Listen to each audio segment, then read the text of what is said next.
Hi there, this is Lisa with Queen Bee Creations, and I'm here today to show you how to do this great little triple stamp technique. And what we're going to do is we're going to start out with our cardstock. I've got our card base, which is of course the 8.5 by 11 cut in half and then scored in half. So I end up with 5.5 by 4.25. And then I'm going to go 5.25 by 4. 4.5 by 3.25, 4.25 by 3, 3.5 by 2.25, and 3.25 by 2. And I know it's a little confusing, but it's basically coming down 1/4 inch for each card base or card layer that I did. And of course, all the instructions and the measurements will all be on my blog. But we're going to stamp them separately. Most people think you put the card together first, but you actually don't. You put your 3 white layers together with a, it's a temporary adhesive. Reminds me a lot of Post-it notes because it just comes off really easily.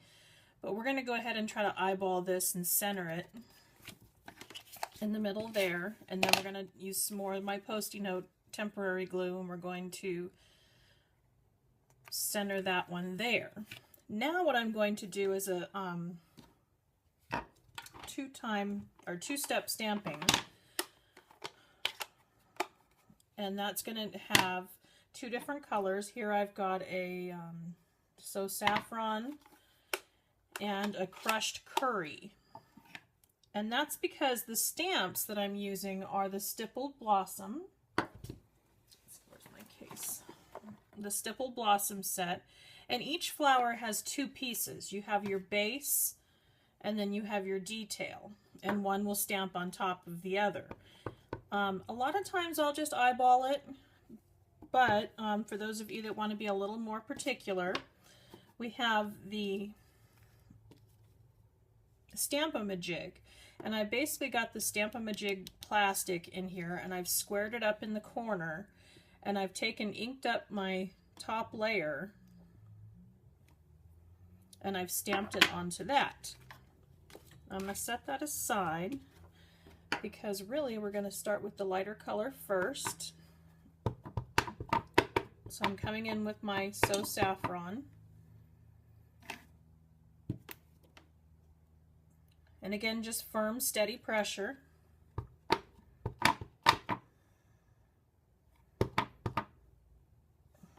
And I'm just randomly stamping roses. And you'll see there's a little bit of a gap, but you know, don't worry about that because remember we have the 1/4 inch borders of the Daffodil Delight cardstock that will offset that. Now that I've got the base of the flower, I'm going to take my detail stamp and we're going to do that on top. Now you kind of basically take your plastic and you line it up and you decide where you think it looks good, where it's going to give the good detail. And then you put the Stamp-A-Ma-Jig squared up in the corner once again. Then when I take this stamp, I square it into the corner again, it puts it exactly where I wanted it to go.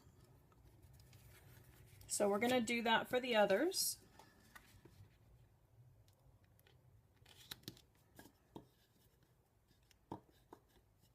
Just a line, put the tool in place, and again, we're squaring this up into the corner. Straight down, firm, easy pressure.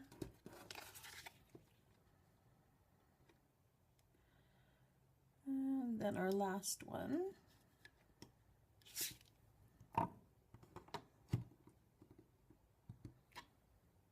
And there's that. And they're not exact, but you know, we are hand stamping, and that's what gives it our personal feel to it. Now what I've done is I'm using a masking technique. And what that is I'd stamped the rose base onto some cardstock previously, and I'm going to put the temporary adhesive on the back, put that over the top. And that's going to allow me to mask off that so that I can stamp my leaves and they will look like they're coming out from behind. For the leaves, I chose to use Pear Pizzazz, which will be our lighter base. And then an Old Olive, which will be our detail. Now, once again, we're going to have to do our detail on the Stamp-A-Majig. So I'll just turn that a quarter, ink up my detail, square my block into the corner, straight down.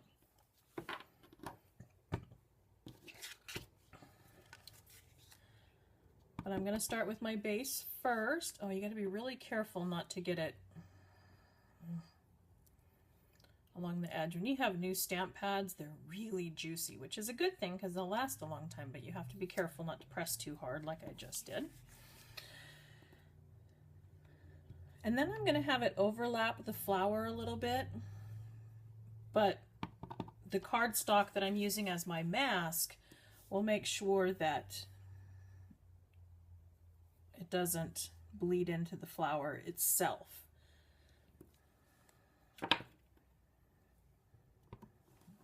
And then we're going to do our detail.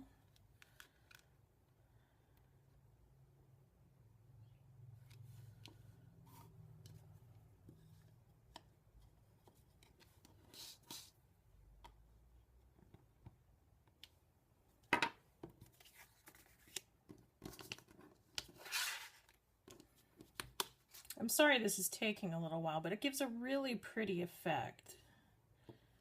And then since I'm doing a Mother's Day card, I wanted a little bit of extra effort to go into it.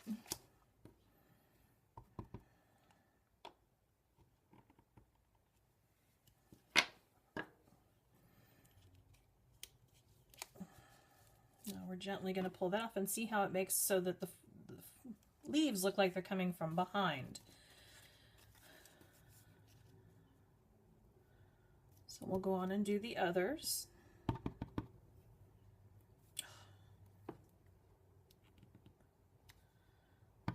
Stamping our base.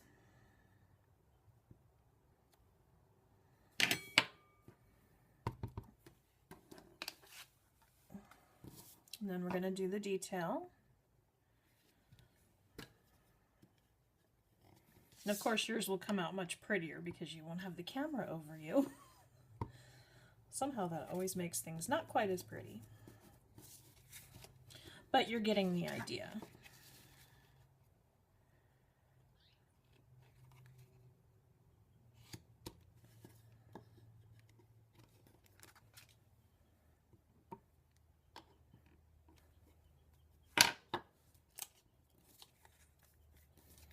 And then we have just one more.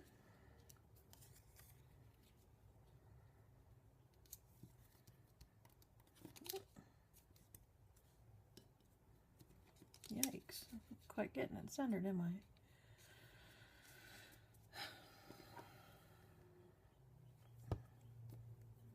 Again, starting with the base.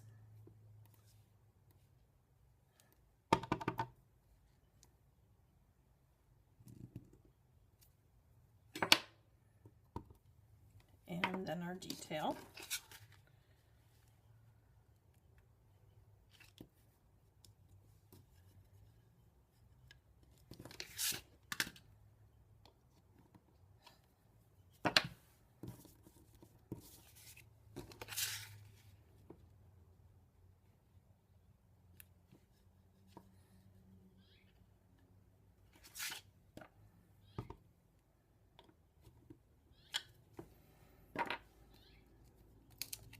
So there we have all of our roses. And you do a little fill in or, you know, whatever you wanted to add to it. Again, we're just doing this for training purposes for our video. But because we use the temporary adhesive, it just pulls apart nice and easy.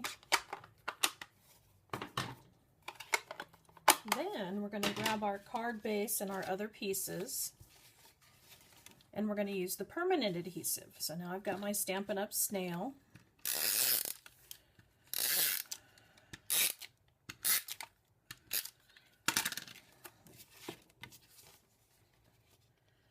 I'm laying the white onto the Daffodil Delight for each layer.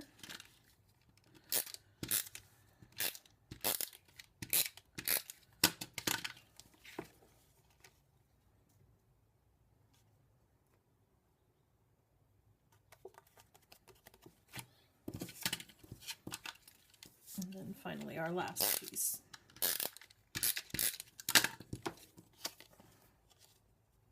Now it's kind of like putting a puzzle together. You kind of match up, you know, you wouldn't want it this way because obviously that doesn't match. So you make sure that you have it back the way that it was. And then center each layer again on top. And see how I was saying before how the white spaces that were in between our roses, how they weren't going to make a difference because they were going to get covered up? Now you get to see what I mean. Because even though there used to be a gap, now there won't be anymore because we've got that 1/4 inch of the yellow cardstock or the Daffodil Delight in between. So there you go. There we have our card. And then I was looking for a sentiment. I wanted, again, like I said, I was doing a Mother's Day, and unfortunately I couldn't find a Stampin' Up! Mother's Day saying. So I'm cheating and I'm using a non-Stampin' Up! Product. Shh, don't tell anybody. But I'm going to go ahead and stamp that in the center here. The fact that it's clear and you can see all the way through it, it's a photopolymer stamp, and Stampin' Up! Does have those as well. They're currently not in our annual catalog, but we have lots of them. Feel free to ask me and I can point you in that direction. They're great for lining up because you can see it not only through the block, but also through the stamp. Okay, then just layer that on another piece of Daffodil Delight cardstock. And then I took my paper snips and I gave it a little bit of a corner. Now you could also do this with your punches. I've often taken the square punch or the hexagon and just kind of lined it up in the corner and used that to cut it a little more exact. But today we'll just use paper snips. And then I would probably put this on with Stampin' Dimensionals. And mount that right in the middle. Move me up a little since I